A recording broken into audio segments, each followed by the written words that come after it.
Back here with Brad Spielberger sitting down with us now. Now the show's getting started. Yeah. Whatever, Florio, whatever, Verderam, whatever, Eisen, Spielberger's here. Let's go. That's what I'm talking about. How you doing today, Brad? I'm recovering. I'm doing all right. Yeah. It's Thursday at the combine. We all know, energy is waning. Starting to dwindle. Yeah, but vibes are high. Vibes are always high here. Absolutely. Brad, you're on the inside here. What's going on behind the scenes? Tell us everything you know about the Chicago Bears right now. Okay, Wow. So where do I start? No, look, I do think that early in the week there was a lot of chatter of, like, are we really going to see an Eli Manning type situation? I think as time has gone on, as Caleb has come to town, talk with the team, I just start to get the sense they're just going to stay at one and take Caleb Williams. That's what I'm thinking there. Other big news coming out of the combine, I think we're going to see a franchise tag for Jaylon Johnson. We'll see. I think the team would have loved or still would love to get a deal done without that. I think it would look good for the locker room, homegrown guy, all these things. But I think we might see a tag first and then try to continue working that thing out. What did you think about Ryan Poles' comments then on Tuesday where he pretty much put it out there? Our offer's strong. It was a strong offer. Guarantees are good. We're giving him an opportunity to get back on the market. He's still young enough for that opportunity in the future. It certainly seemed like he was pushing this in their court a little bit. Like, come on, let's get this thing done. Yeah, I think that is key. And look, he's not even 25 yet, so 3 or 4 year deal. He is. I know corners can age quickly sometimes, but you're 28, 29 years old, looking for that next deal. L'Jarius needs 27 years old right now. So I think if they were offering a shorter term and stronger upfront cash flow, it probably was a fair offer. And I do think we kind of don't appreciate, like, they probably wanted to win that Green Bay game. Similar Detroit Lions vibes as last year. Jaylen makes kind of a routine tackle week 17, gets a shoulder injury, misses that big game. It was a bit of a bloodbath. The score was close, but, Dontavian Wicks was running wild the entire game, I feel like. So just the end of the season, too. I'm not going to say let that bad taste in their mouth, but, these things are on the back of their mind. It's the last impression as you're negotiating maybe a, $20 million a year contract. Well, Brett, I think a lot of Bears fans, too, they would be disappointed with that outcome if that were to happen with Jaylon Johnson. But are there any underlying things that you can tell Bears fans right now? Okay, he gets tagged. What are the positives that could come out of that going forward then? Yeah, I still think they would try very, very hard to get a deal done after that. I think they're just not going to make a deal they're not comfortable with. But look, we even saw more posthumously, but that's the wrong word for sure, but close enough. Yeah, I would have to look that one I think Montez Sweat's alive. That's okay. Yeah, so, but when we hope so. We heard after the fact that he wasn't super pumped about going to Chicago. Yeah. He would have rather gone to Atlanta or somewhere else. So that might make a challenge with the contract. You usually want to have a contract agreed to as a part of those trades. It's generally better business to not give all the leverage to the player, but they got it done, right? And so I think if a tag does happen, I still think they're going to push very hard to get this done. So let me ask you this. Jaylen, I love you, Jaylen. I love your competitive fire, Jaylen. I love the fact that the Bears put it on you that you needed to get more takeaways, and you went out and got more takeaways, and you could have even had more because you dropped a couple. But Jaylen, they're offering you big money, life-changing, insane money. Where are you getting in your own way here? Am I going too far when I said? Because honestly, that's if he was sitting here right now, because I did battle Jordan LeBron with him pretty spiritedly, I would tell him the same thing. This is your choice, obviously, but as your friend, Jaylen, as a guy that appreciates your work ethic and what you bring to the table, that's what I would tell him.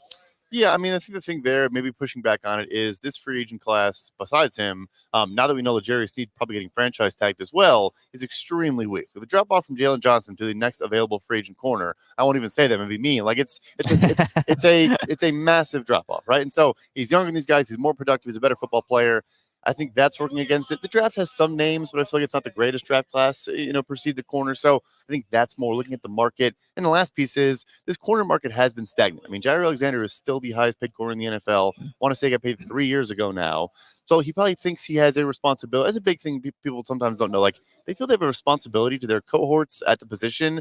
If I don't reset the market, the guy behind me is not going to get as good of a deal. So there's some element of that as well, I'm sure. But I hear what you're saying. There definitely is part of that element. I appreciate the putback in the brotherhood, because it's like when some players might take a team-friendly deal to stay or get a deal done early just because maybe they don't necessarily care about it as much. There's definitely other players, other peers that are like, oh, really? Did you have to do that? And especially a lot of times the NFLPA. Yeah.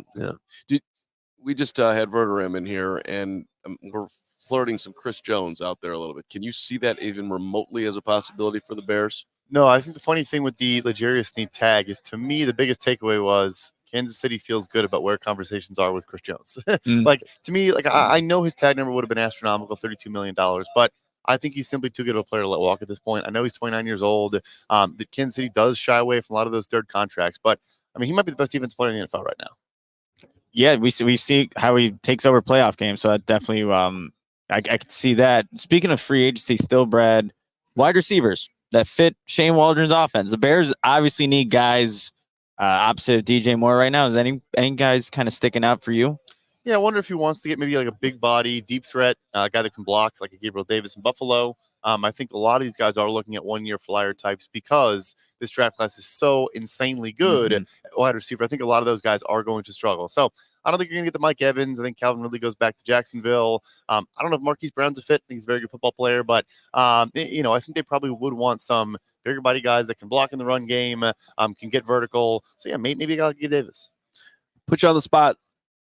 Also, like any other position, you could pick anybody. Like, is there a free agent target out there that you think is just a really good fit for what the Bears need right now? That's realistic too. Yeah, I think I would splash on center. Like, spend more than maybe even you think you should on center, and just get it done. Just get a veteran in there. We think they're bringing a rookie quarterback. I think Lloyd Cushenberry from Denver is my favorite in the class, of free agent centers. But there's so many good players. Evan Brown in Seattle, Coleman Shelton in LA, two guys that worked with Shane Waldron, Aaron Brewer in Tennessee. They're just, I think, too many options to come away from it without getting a veteran. To me, would just be a big letdown. And then one piece on the defensive line. Again, the bigger splash is like a Jonathan Greenard in Houston. I think he's a perfect fit. He has 35-inch arms. He's really, really good against the run as well. Like, I think they would love him as a player. Maybe they don't want to spend his price. But, there's other good options. Tyquan Lewis, Matt Eberflus connection, had a good year. Derek Barnett gets revitalized in Houston. Like, there's some good pieces there. AJ Epinesa with Buffalo, Eric Washington kind of connection. Maybe that could be another. I was thinking of that, just potential guys opposite of Montez. You just want to bring up a Hawkeye. That too. I think he's a guy that they probably would talk to. It fits the profile totally. Lower tier market, I would assume, but really took steps last year. Yeah. As a pass rusher, he has 6 batted passes last year, like 300 pass rush snaps. He's one of the leaders in the entire NFL. Long arms again, can set the edge. I think they'll probably be talking to AJ Epinesa as well. He'd be a good compliment to Montez Sweat. Good number 2 pass rusher. I like that one. Darnell Mooney lands where? I'll go Kansas City. Yeah, Tries to pull the Juju Smith-Schuster. Take a 1-year deal with a bunch of incentives and maybe earn all of them. I was surprised they didn't trade for him in the middle of the year. With the needs they had at wide receiver, at that point, I think the writing was already on the wall in Chicago. I think he probably would have welcomed the trade at that point. They probably wouldn't have won the Super Bowl with him. There had to be a conversation at some point about that. Yeah. I would think so. Yeah. So, all right, Brad, thanks so much for being here. We greatly appreciate it. The best. Next few weeks are Brad's weeks. Free agency. Make sure you're following them at PFF_Brad, right? Yep. Yeah. See, I got it right off the top of my head. Didn't even have it right down. That's the spot. I'm looking at it every day. We all silly like the mayor.